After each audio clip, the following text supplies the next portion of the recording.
The morning of November 30th, 1942, 0230 hours. Bridge of the Japanese heavy cruiser Takao, off Tassafaronga Point, Guadalcanal. Commander Raizo Tanaka stood motionless as his destroyer column materialized from the darkness ahead. 8 warships running without lights at 30 knots, their wakes phosphorescent trails across Iron Bottom Sound. For nearly 40 years, since Admiral Togo's victory at Tsushima, the Imperial Japanese Navy had owned the night. Tonight would prove it again. The Americans were out there somewhere, radar-equipped cruisers that had bloodied Japanese forces at the Naval Battle of Guadalcanal 2 weeks earlier. But Tanaka's confidence was absolute. His destroyers carried the Type 93 Long Lance torpedo, the most lethal naval weapon in the world. Oxygen-fueled, nearly wakeless, capable of striking at ranges exceeding 20,000 yards. The Americans had nothing comparable. Their Mark 15 torpedoes were shorter-ranged, slower, and plagued by faulty detonators that turned potential kills into harmless clangs against enemy hulls. What Commander Tanaka could not know, standing on that bridge in the pre-dawn darkness, was that 8,000 yards to the northeast, aboard the newly commissioned destroyer USS Fletcher, a technological revolution was already tracking his every move. The SG surface search radar, operating at 10 centimeters wavelength with 50 kilowatts of power, had detected Tanaka's destroyers at 15 nautical miles. The plan position indicator scope showed every ship as a distinct blip on a circular display that updated every 2 seconds. The American destroyer crews weren't straining their eyes into darkness. They were watching Tanaka's formation on glowing screens, calculating firing solutions with analog computers, preparing to unleash salvos from ranges the Japanese couldn't even detect them at. If you're enjoying this deep dive into the story, hit the subscribe button and let us know in the comments from where in the world you are watching from today. The mathematics of naval warfare were about to shift fundamentally, not in the exchange ratio of ships sunk or the territory gained, but in the sudden obsolescence of doctrine, training, and tactical assumptions that had defined Japanese naval supremacy for a generation. The Imperial Japanese Navy was about to discover that all the night vision training, all the superior optics, and all the warrior spirit in the Empire couldn't overcome an enemy who could see through darkness itself. The night that Japan had owned since 1905 was about to belong to America, and the instrument of that transformation was a Fletcher-class destroyer, fresh from American shipyards, equipped with technology that would rewrite every assumption about naval combat. The Imperial Japanese Navy's confidence in night combat stemmed from systematic preparation that began in the aftermath of the Russo-Japanese War.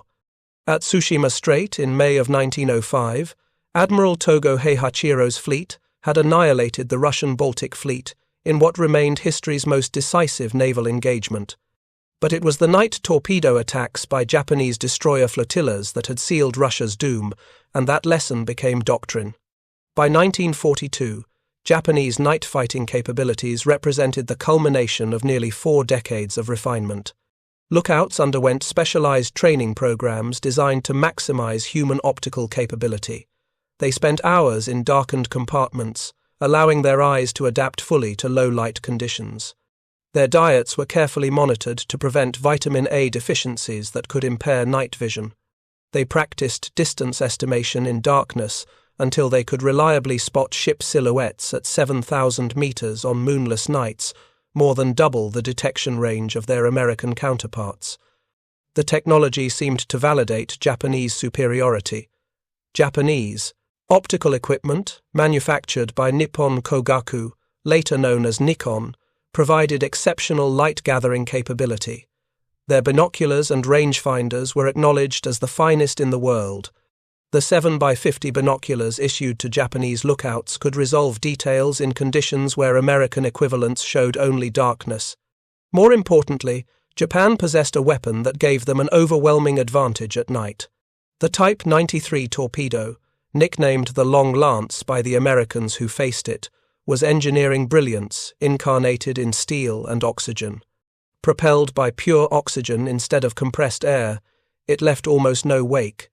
Running at 48 knots, it could strike targets at 40,000 meters, ranges so extreme that enemy ships wouldn't even know they were under attack until the warheads detonated against their hulls.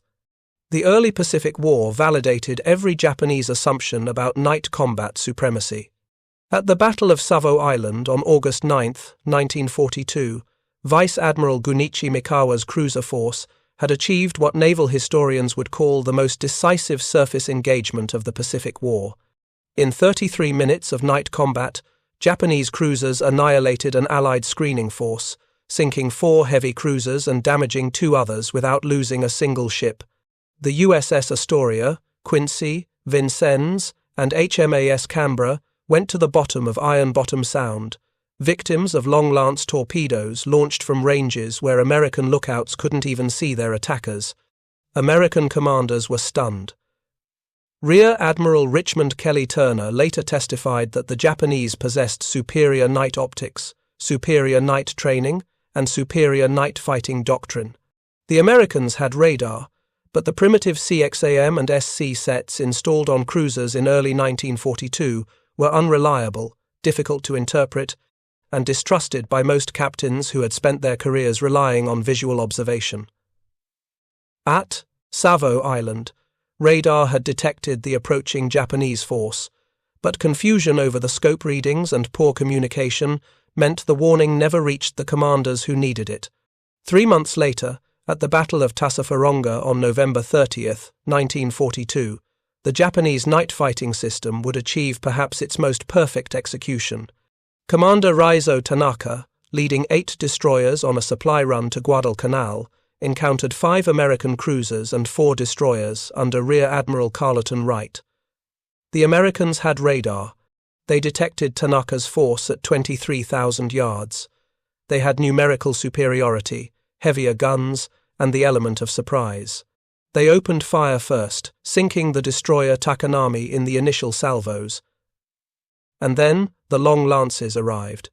Tanaka's remaining destroyers, executing a maneuver drilled into them through countless training exercises, launched 44 torpedoes in a carefully calculated spread.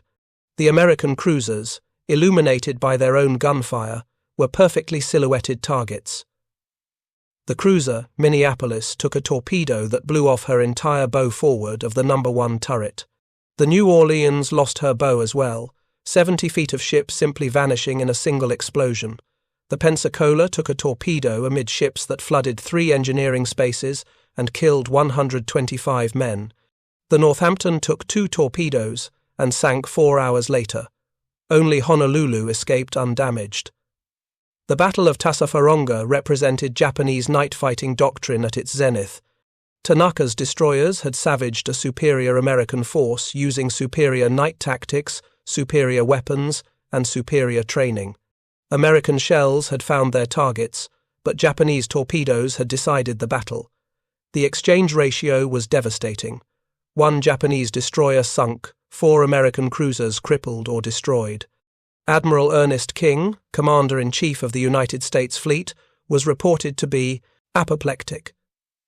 How could the Americans, with numerical superiority and radar, suffer such a catastrophic defeat?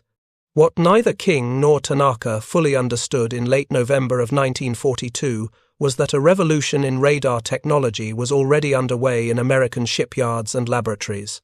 The primitive radar sets that had failed so spectacularly at Savo Island and Tassafaronga were about to be replaced by a system so sophisticated it would transform naval warfare fundamentally. The SG surface search radar represented a quantum leap in detection technology. Developed by the MIT Radiation Laboratory in cooperation with the Naval Research Laboratory, the SG operated on a 10-centimeter wavelength, far shorter than the 1.5-meter wavelength of earlier SC radar. This shorter wavelength provided dramatically improved resolution. Where the SC radar showed only vague blobs on an oscilloscope, the SG radar's plan position indicator displayed a map-like view of the entire battle space. Ships appeared as distinct echoes. Operators could distinguish between cruisers and destroyers, track individual targets, and even detect torpedo wakes under optimal conditions. The foundation of the SG radar was the cavity magnetron, delivered to the United States by the British Tizard mission in September of 1940. This single device, about the size of a hockey puck, could generate 1 kilowatt of microwave power at 10 centimeters wavelength, 100 times more powerful than existing technology. Historian James Finney Baxter III called it the most valuable cargo ever brought to our shores, and he was not exaggerating. The cavity magnetron enabled microwave radar, and microwave radar enabled the SG system that would revolutionize naval combat.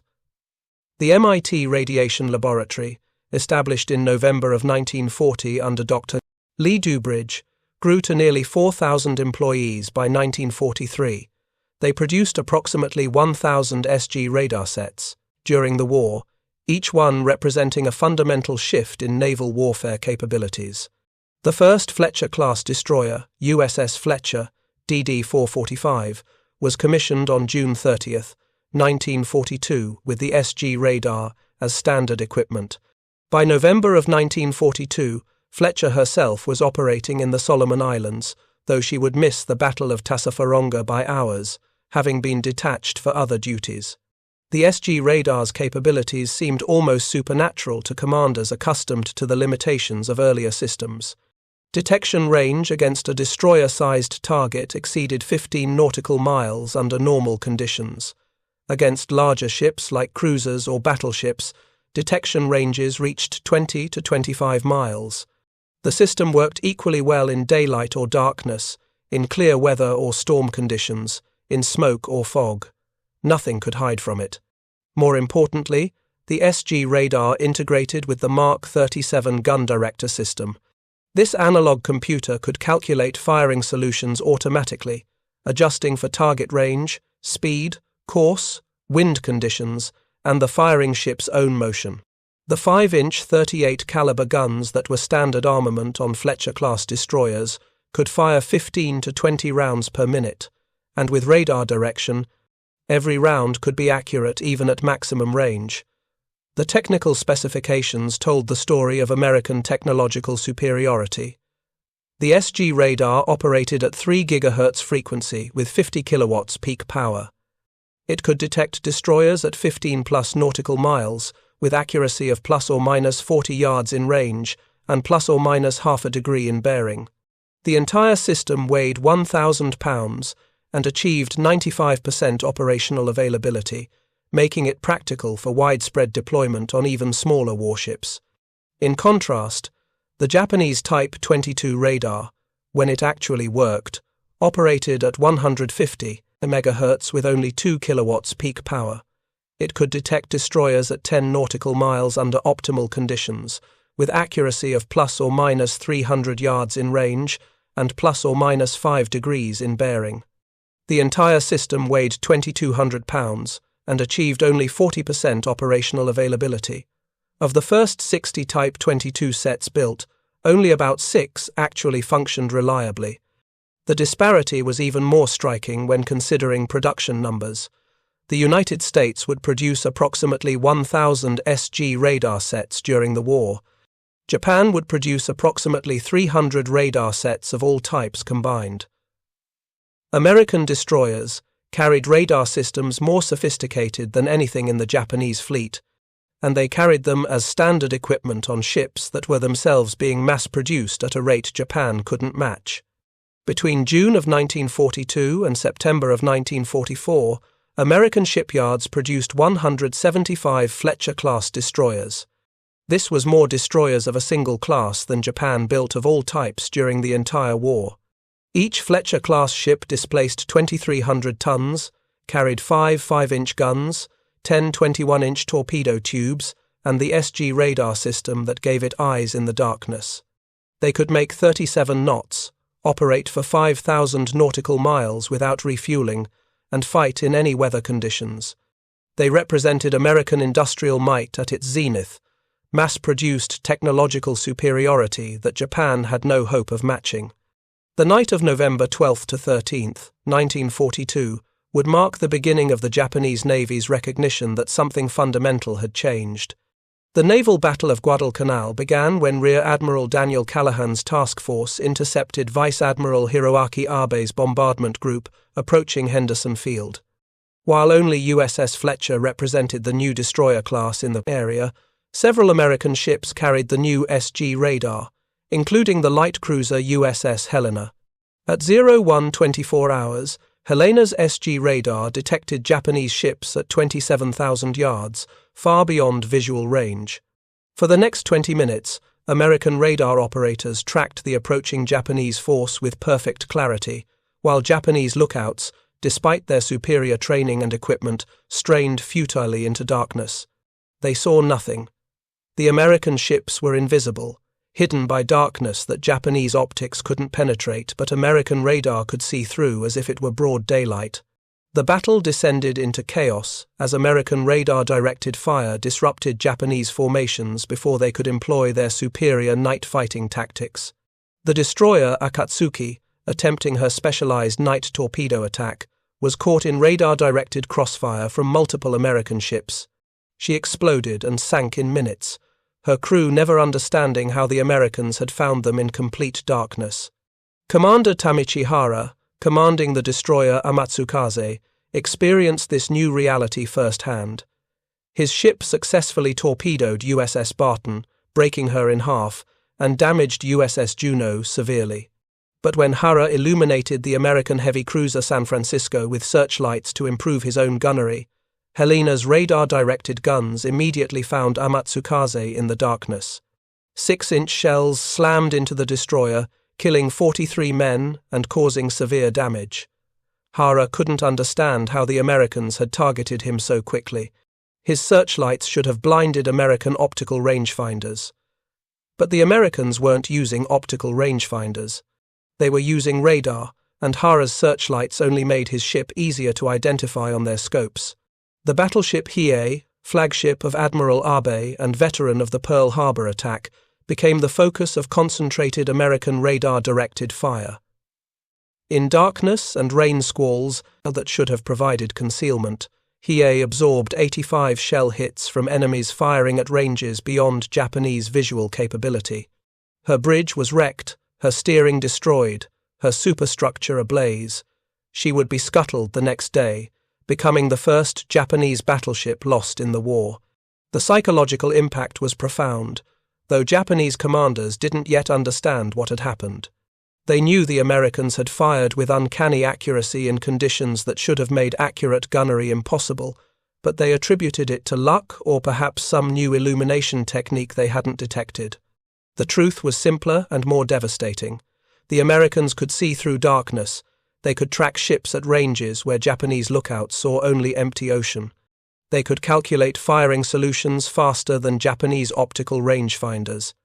And they could do all of this while remaining effectively invisible themselves, firing from beyond visual range without searchlights or star shells to betray their positions. The night that Japan had owned since Tsushima was slipping away, and the Imperial Japanese Navy's entire tactical doctrine was becoming obsolete. The Americans weren't winning through superior seamanship or better training or warrior spirit. They were winning through technology that negated every Japanese advantage. And the technology was only going to get better. The Fletcher-class destroyers represented more than just radar platforms. They were complete weapons systems designed from the keel up to integrate detection, fire control, and armament into a unified whole. Understanding their capabilities requires examining the specific systems that made them so lethal. The Mark 37 gun director sat atop the bridge structure, a distinctive rounded housing that contained the radar antenna and optical rangefinder. Connected to the Mark 1A fire control computer below decks, this system could track targets automatically, calculate lead angles, and adjust for the firing ship's motion. The computer was analog, using mechanical gears and cams to solve differential equations in real time, but it was remarkably accurate. With radar providing target position data, the Mark 37 could direct guns onto target within seconds of detection. The 5-inch 38 caliber dual-purpose guns, mounted in 5 single turrets, could engage surface targets or aircraft with equal effectiveness. They fired a 55-pound projectile at 2,600 feet per second, reaching a maximum range of 18,000 yards. With radar direction, they could land shells on target consistently at ranges exceeding 10 miles, far beyond where Japanese ships could even see them, let alone return effective fire. The rate of fire, 15 to 20 rounds per minute per gun, meant a Fletcher-class destroyer could put 75 to 100 rounds in the air every minute. Against a cruiser maneuvering at sea, this volume of fire was devastating. But the Fletcher-class destroyers also carried torpedoes, 10 Mark 15 weapons in 2 quintuple mounts. These were not the fearsome long lances that Japanese destroyers wielded. American torpedoes were shorter-ranged, running to about 6,000 yards at high speed or 15,000 yards at reduced speed. More critically, they suffered from faulty Mark 6 magnetic exploders that often caused premature detonation or failure to detonate at all. Torpedo attacks by American destroyers required getting much closer to targets than Japanese destroyers needed to, usually within 5,000 yards for reliable hits. But radar gave them the ability to position for these attacks with precision Japanese commanders couldn't match. The tactical doctrine for Fletcher-class destroyers emphasized using radar to control the engagement. Detect the enemy first, at maximum range. Use that detection data to position advantageously, either for gun action at extended range or for a torpedo attack at closer range. If conducting a night torpedo attack, approach from an unexpected angle, launch torpedoes at 4,000 to 5,000 yards, then turn away and escape at maximum speed while the torpedoes ran toward their target. The entire attack could be conducted without the enemy ever making visual contact. This was the revolution that Japanese commanders were struggling to understand as 1943 progressed. American destroyers weren't just detecting Japanese ships earlier, they were using that detection advantage to control the geometry of every engagement. They chose when to fight and when to withdraw. They chose the range and angle of attack. They forced Japanese ships to react to threats they couldn't see, couldn't locate, and couldn't effectively counter. The Battle of Vella Gulf, on August 6 to 7, 1943, demonstrated the complete American mastery of radar-directed combat. Commander Frederick Moosbrugger commanded 6 destroyers in a night interception of 4 Japanese destroyers carrying 950 troops to reinforce Vila on Kolombangara. Moosbrugger's destroyers detected the Japanese at 11:33 p.m. at a range of 12 miles. Using radar, they closed to optimal torpedo range, approximately 5,000 yards, completely undetected. At 23:43 hours, Moosbrugger gave the order to fire. 24 Mark 15 torpedoes launched from 6 destroyers in a carefully coordinated spread. The Japanese never saw them coming. 3 Japanese destroyers, Hagikaze, Arashi, and Kawakaze, were hit within minutes. Hagikaze exploded and sank almost immediately. Arashi broke in half and went down in 4 minutes. Kawakaze, hit by at least 3 torpedoes, disintegrated. 1,210 Japanese sailors and soldiers died. American casualties were 0. Not a single hit scored on any American ship. The sole Japanese survivor, the destroyer Shigure, under Commander Tamichi Hara, the same officer who had survived the radar-directed shelling at Guadalcanal, fled at maximum speed without ever making visual contact with his attackers. Hara later called it a perfect American victory, achieved entirely through radar advantage. Admiral Chester Nimitz termed the Battle of Vella Gulf a little classic of naval warfare, demonstrating how completely radar had reversed the night combat advantage. For the Imperial Japanese Navy, it represented a crisis of doctrine and confidence. Their night fighting tactics, perfected over decades, had been rendered obsolete. Their superior optics were worthless against enemies who didn't need to see with their eyes. Their long-lance torpedoes couldn't hit targets they couldn't detect, and their lookouts, despite years of training, were simply blind compared to American radar operators watching glowing screens. Japanese attempts to develop countermeasures proved futile. They deployed rudimentary chaff, aluminum strips called gimanshi, or deception paper, but these were ineffective against the sophisticated SG radar that could discriminate between ships and false targets. They attempted tactical solutions, including radical maneuvers and acceptance of higher casualties to achieve firing positions. But these tactics required knowing where the enemy was, and Japanese commanders often fought blind while Americans watched their every move. If you find this story engaging, Please take a moment to subscribe and enable notifications. It helps us continue producing in-depth content like this. The technological gap reflected deeper organizational problems that Japan couldn't overcome. Japan had actually developed cavity magnetrons independently by 1937, and Dr. Hidetsugu Yagi had invented the directional antenna bearing his name in 1926. Yet military leadership excluded Yagi from radar development work. When Japanese forces captured British radar equipment fitted with Yagi antennas, they were unaware the design was named after a Japanese inventor their own military had ignored. Army-Navy rivalry prevented coordination, with both services developing separate, incompatible radar systems. Neither service achieved anything approaching the capability of American systems. The production statistics revealed the true gulf. The United States produced approximately 100,000 radar sets of all types during the war, including 1,000 SG surface search units.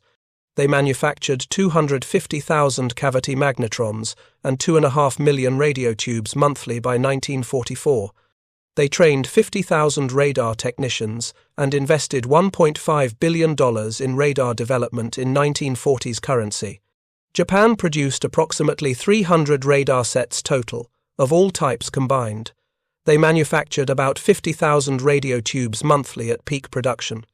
They trained approximately 500 partially qualified radar technicians and invested minimal resources in radar development. The disparity exceeded 50-1 in critical areas.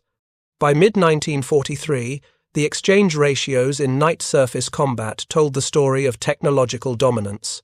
In the pre-radar era from December 1941 to October 1942, Japanese destroyer losses in night combat totaled 8, while American losses totaled 11, an exchange ratio of 1.4 to 1 favoring Japan. In the early radar era, from November 1942 to June 1943, Japanese losses climbed to 19, while American losses dropped to 7, a reversal to 2.7 to 1 favoring America. In the mature radar era from July 1943 to August 1945, Japanese destroyer losses in night combat reached 47, while American losses fell to only 4, an exchange ratio of nearly 12-1 favoring the United States. The tactical reality of Fletcher-class destroyer operations in late 1943 demonstrated how completely radar had transformed naval combat. Consider a typical engagement in the Solomon Islands during this period. A Japanese destroyer force would be detected on radar at 15 nautical miles, roughly 17 land miles. At that range, Japanese lookouts saw nothing but darkness. The American destroyer commander would track the enemy force for several minutes, observing its course and speed, calculating its composition and mission. If the tactical situation favored a gun action, the American destroyers would maneuver to achieve favorable position, perhaps crossing the enemy's T, positioning to rake the Japanese column with broadside fire while minimizing their own exposure. The gun action would begin at ranges of 10 to 12,000 yards, beyond visual range on a dark night. American 5-inch shells would begin landing on target before Japanese lookouts even spotted muzzle flashes. The shock to the Japanese crews was profound. Shells arriving from invisible attackers, explosions walking up and down their ships before they could identify targets or return fire. By the time Japanese destroyers located their attackers and maneuvered to launch long-lance torpedoes, the Americans might already be turning away at 37 knots, disappearing into darkness while continuing to track the enemy on radar. If the American commander chose a torpedo attack instead, the approach would be different but equally controlled. Using radar to track the enemy, the American destroyers would close to 4,000 or 5,000 yards, positioning themselves on the enemy's beam or quarter to maximize the probability of hits. Torpedoes would be launched in carefully calculated spreads based on radar-derived target speed and course. The American ships would then turn away at high speed, opening the range rapidly while the torpedoes ran toward targets that might not even know they were under attack, until the weapons struck home. The Japanese couldn't counter this. Their Type 22 radar, when it worked at all, couldn't provide the accuracy needed for fire control or the discrimination to separate multiple targets. Japanese commanders found themselves fighting blind against enemies who could see perfectly. The frustration and demoralization were documented in Japanese operational reports and post-war interrogations. Officers described the helplessness of being shelled by invisible enemies, the growing reluctance of crews to venture out after dark, the erosion of confidence in tactics and weapons that had previously seemed invincible.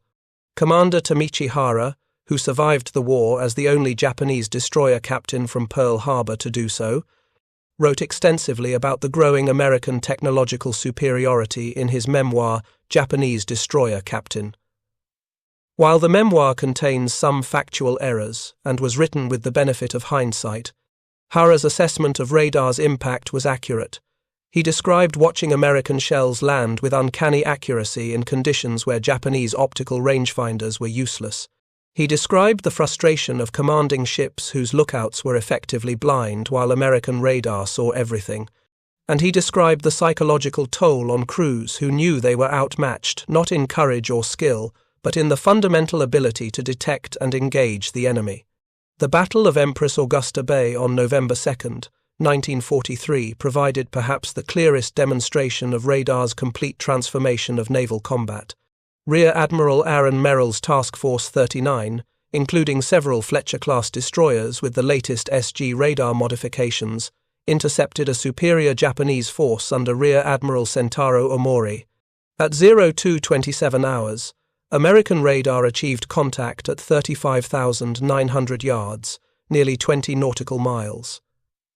For the next half hour, American ships tracked the approaching enemy with perfect clarity, maneuvering for optimal firing positions while remaining invisible to Japanese lookouts.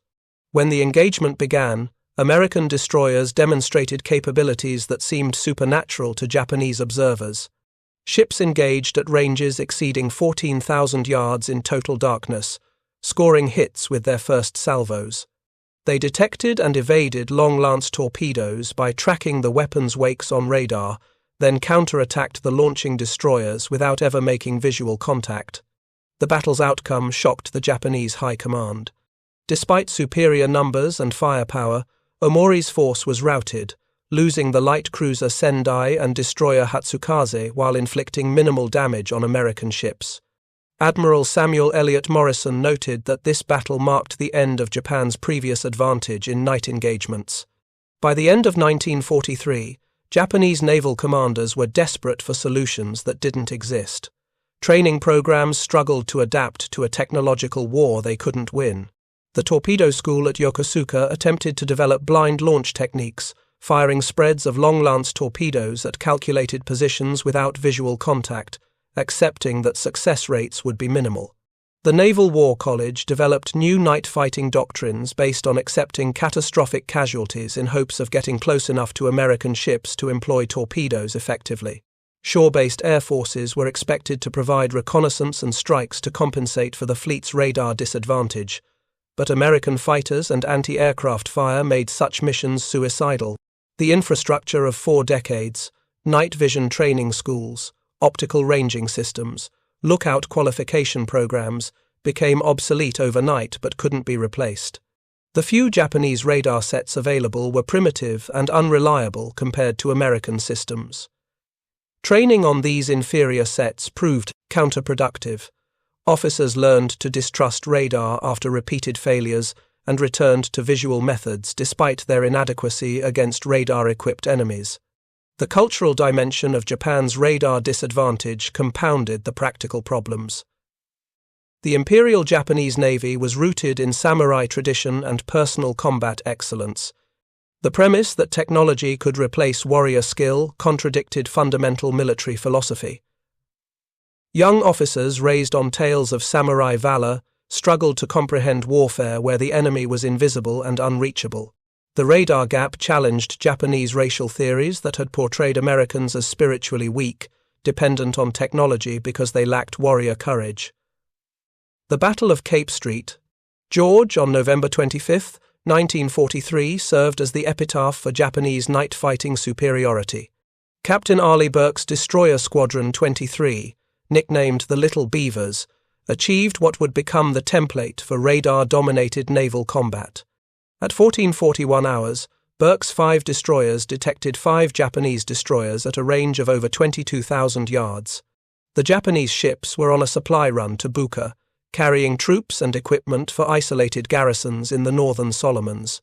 Burke tracked the enemy force for over an hour, maintaining radar contact while remaining beyond visual detection range. He maneuvered his squadron into optimal attack position, approaching from the Japanese force's starboard quarter, where lookouts would be least likely to spot the American ships, even if they somehow penetrated the darkness. At 1:56 a.m. on November 25th, Burke gave the order to commence torpedo attack. 14 Mark 15 torpedoes launched from 4 destroyers in a carefully coordinated spread based entirely on radar-derived targeting data. The 5th destroyer, USS Charles Osborne, held fire to preserve torpedoes for a second attack if needed. The Japanese never saw it coming. The first torpedo struck the destroyer Onami amidships at 01:58, breaking her keel. She sank within 3 minutes, taking down her entire crew of 240 men. The destroyer Makinami took a torpedo in her forward engine room and lost all power. Dead in the water and unable to defend herself, she was finished off by gunfire from Burke's destroyers. The destroyer Yugiri, attempting to rescue survivors, was hit by a torpedo from Charles Osborne's delayed attack. She exploded and sank rapidly. 3 Japanese destroyers sunk, 647 Japanese killed. American losses were 0 casualties, 0 damage. Burke's after-action report was clinical in its precision. Entire engagement conducted by radar plot. Visual contact with the enemy never achieved nor required. The Battle of Cape Street. George convinced Japanese naval leadership that night surface combat was no longer viable against radar-equipped American forces. It marked the last surface engagement of the Solomon Islands campaign and effectively ended Japanese attempts to use destroyer forces in offensive night combat operations. The psychological impact on Japanese naval personnel transcended mere tactical defeat. Men who had spent years, sometimes entire careers, perfecting their night fighting skills, watched helplessly as technology rendered their expertise worthless. The erosion of morale was documented in Japanese operational reports that began appearing in late 1943. Destroyer captains reported increasing reluctance among crew members to volunteer for night operations. The vaunted Long Lance torpedoes, launched at radar-guided estimates, increasingly found only empty water as American ships detected the launches on radar and maneuvered to evade. Elite destroyer crews that had considered themselves masters of night combat found themselves helpless against an enemy they couldn't see, couldn't track, and couldn't engage effectively. The human dimension of this technological defeat was captured in the declining combat effectiveness of Japanese destroyer forces through 1944. Training accidents increased as poorly trained replacements filled positions once held by experienced sailors killed in action. Mechanical reliability declined as maintenance was deferred and spare parts became scarce. Most critically, the offensive spirit that had characterized Japanese destroyer operations in 1942 gave way to defensive caution and even fatalism. Destroyer commanders knew they were outmatched. They knew that venturing out after dark meant probable death at the hands of enemies they'd never see. Some continued to fight with desperate courage. Others sought to preserve their ships and crews, avoiding contact when possible, withdrawing from engagements that earlier would have been pressed home regardless of casualties. The statistical record of destroyer losses tells the story with brutal clarity. In 1942, from November through December, Japanese destroyer losses primarily to surface combat totaled 4 ships. In 1943, losses climbed to 31 destroyers. In 1944, 28 destroyers were lost. In 1945 through August 15th, 14 more went down. American destroyer losses in night surface combat showed the opposite trend. From November through December 1942, 3 destroyers were lost. In 1943, 4 were lost. In 1944, only 1 destroyer was lost to night surface action. In 1945, 0 American destroyers were lost to Japanese surface forces at night. The technology gap by mid-1944 was absolute. American destroyers with effective radar numbered 175 Fletcher-class ships alone, plus numerous other classes also equipped with SG radar. Japanese destroyers with effective radar numbered 0. Not a single Japanese destroyer possessed radar capable of providing fire control data or even reliable detection at ranges comparable to American systems. The American radar range advantage was 200 to 300% under most conditions. The Japanese night vision advantage that had been the foundation of their tactical doctrine was negated completely. Commander Tamichihara's survival through 16 major naval battles gave him a unique perspective on this transformation. From commanding Amatsukaze at Guadalcanal, where he first encountered American radar-directed fire, to commanding Yahagi and finally Shigure, he witnessed the complete reversal of naval warfare. His memoir, published in 1961, criticized Japanese leadership for failing to appreciate the speed with which the enemy could develop new weapons and never understanding the implications of technological change. He survived to see the Imperial Navy's night-fighting supremacy completely reversed by American radar and lived to write about it with the perspective of a professional naval officer who understood what had been lost. Admiral Raizo Tanaka, who commanded the Tokyo Express runs and achieved the last great Japanese night-fighting victory at Tassafaronga, published his own assessment in 1956 in an article titled "Japan's Losing Struggle for Guadalcanal" in the United States Naval Institute Proceedings. He acknowledged that American radar had fundamentally changed naval warfare, making traditional Japanese night-fighting tactics obsolete.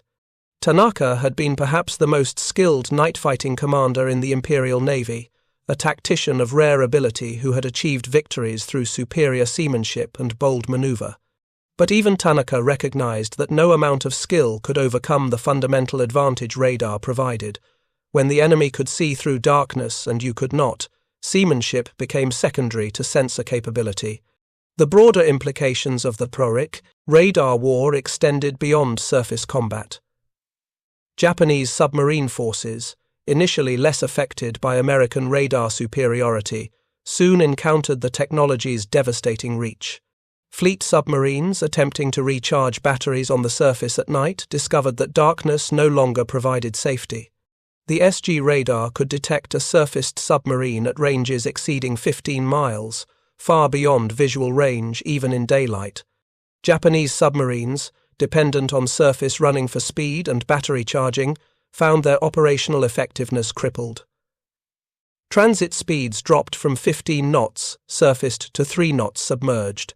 Battery life limited underwater endurance to hours rather than days. American destroyer escorts equipped with radar hunted Japanese submarines with deadly efficiency. The USS England achieved the most spectacular success, sinking 6 Japanese submarines in 12 days during May 1944, all detected initially by radar. Japanese submarine losses reached catastrophic levels by late 1944. Of 63 fleet submarines lost during the war, radar-equipped American forces accounted for the majority of kills. The submarine service that had entered the war with the world's best torpedoes and highly trained crews ended the war virtually destroyed, unable to operate effectively in waters dominated by American radar.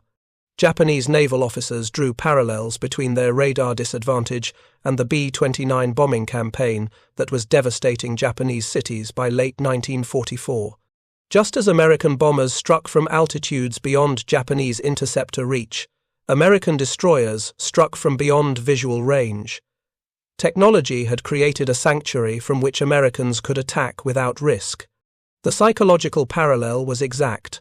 Fighter pilots watching B-29s cruise overhead beyond their ceiling experienced the same helplessness as destroyer crews being shelled by invisible enemies.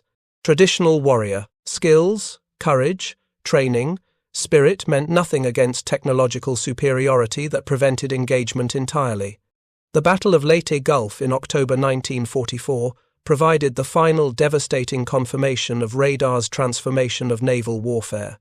During the Battle of Samar on October 25th, American destroyer escorts and destroyers used radar to coordinate attacks through smoke screens that blinded Japanese optical rangefinders. The destroyer USS Johnston, under Commander Ernest Evans, engaged Japanese battleships, using radar-directed fire in rain squalls and smoke. Despite being vastly outgunned, the American destroyers used radar to maintain contact and press attacks that contributed to the Japanese forces' eventual withdrawal. In Surigao Strait, American destroyers launched coordinated torpedo attacks from beyond visual range, guided entirely by radar. The battleship Fuso was torpedoed and sunk by destroyers her crew never saw. Japanese forces entered the strait piecemeal and were destroyed by radar-directed fire from ships they couldn't locate. The engagement represented the last battleship versus battleship action in history, and it was decided not by superior gunnery or tactics, but by superior sensors. American ships could see through darkness and coordinate their fire. Japanese ships groped blindly and died alone. The MIT Radiation Laboratory deserves recognition for revolutionizing naval warfare beyond the contributions of any single admiral or general. Established in November 1940 under Dr. Lee Dubridge, it grew to nearly 4,000 employees and designed half of all radar systems deployed by American forces. The laboratory's work went far beyond the SG radar, developing over 100 different microwave systems worth $1.5 billion in production. 9 radiation laboratory staff members would later win Nobel Prizes, but their wartime contribution was enabling the electronic revolution that transformed naval combat from visual engagement to radar-directed warfare. The foundation was the British cavity magnetron, delivered in the Tizard mission of September 1940. This single device, producing 1 kilowatt at 10 centimeter wavelength, was 100 times more powerful than existing technology. The Americans mass-produced what the British had invented and the Japanese couldn't replicate. By war's end, the United States had produced over 100,000 radar sets of all types, 250,000 cavity magnetrons, and trained 50,000 radar technicians. Japan produced 300 radar sets total, 50,000 radio tubes monthly at peak, and 500 partially trained technicians. The disparity exceeded 50-1 in crucial areas. The radar revolution forced fundamental changes in naval doctrine that persist today. Every modern navy acknowledges that electronic detection supersedes visual observation as the primary means of naval combat. The United States Naval War College study of 1947 concluded that future naval combat would be determined by electronic capabilities rather than seamanship. The Japanese Maritime Self-Defense Force, established in the 1950s, built its founding principles on lessons learned from the radar war. Electronic warfare capability became recognized as the foundation of naval power. All other considerations became secondary to sensor superiority. Japanese technical officers who understood radar's implications early were ignored by operational commanders wedded to traditional doctrine.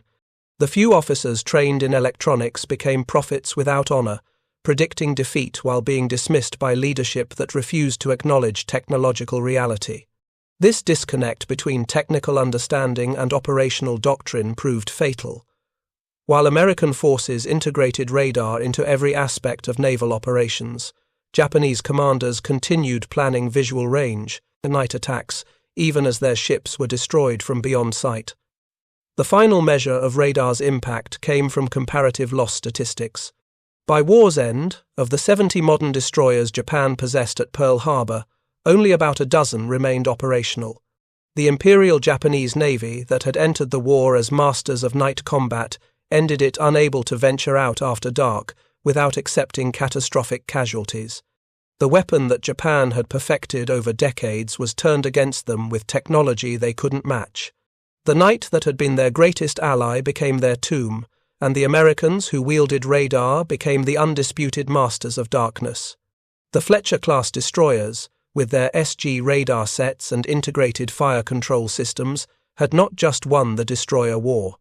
They had fundamentally transformed naval warfare from art to science, from human skill to electronic detection, from warrior tradition to technological superiority. The revolution was complete, irreversible, and devastating. Japanese officers who survived understood a fundamental truth that their pre-war doctrine had denied. In modern warfare, technology is not supplementary but supreme. Those who see first win, those who see farthest dominate. Those who remain blind to technological change are condemned to defeat in the darkness they once ruled. The Americans didn't defeat Japanese night-fighting tactics through superior courage or better training or greater warrior spirit. They defeated those tactics by making them irrelevant.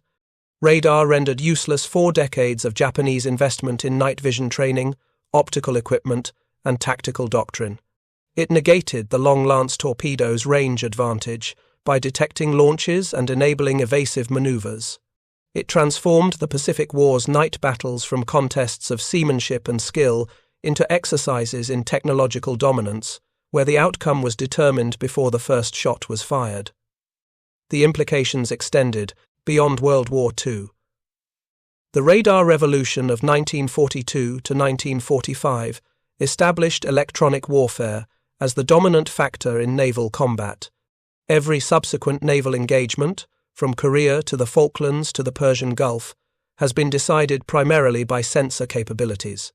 The side that can see farther, detect earlier, and target more accurately wins. The side that is blind loses, regardless of courage, training, or numbers. This lesson, purchased with thousands of lives in the night battles of the Solomon Islands, remains the foundation of naval doctrine today. For the Imperial Japanese Navy, the radar war represented more than military defeat. It represented the collapse of a worldview that had sustained Japanese naval power for generations. The belief that spiritual superiority could overcome material disadvantage was shattered by oscilloscopes and magnetrons. The conviction that warrior training and courage were the decisive factors in combat was negated by technology that made traditional skills irrelevant. The pride in night-fighting supremacy cultivated since Tsushima was destroyed by enemies who owned the darkness more completely than Japanese lookouts ever had. Commander Hara's assessment, written with the perspective of a survivor who had witnessed the entire transformation, captured the existential nature of Japan's defeat. The age of visual naval combat ended in the waters around Guadalcanal, replaced forever by electronic warfare that cared nothing for courage, tradition, or the warrior spirit. Japanese sailors had been the masters of night combat, perfecting their skills across decades of training. But in just 18 months, American radar turned their mastery into obsolescence, their expertise into irrelevance, and their night-fighting advantage into a fatal liability. The revolution was complete. The Fletcher-class destroyers and their SG radar systems had rewritten the rules of naval warfare.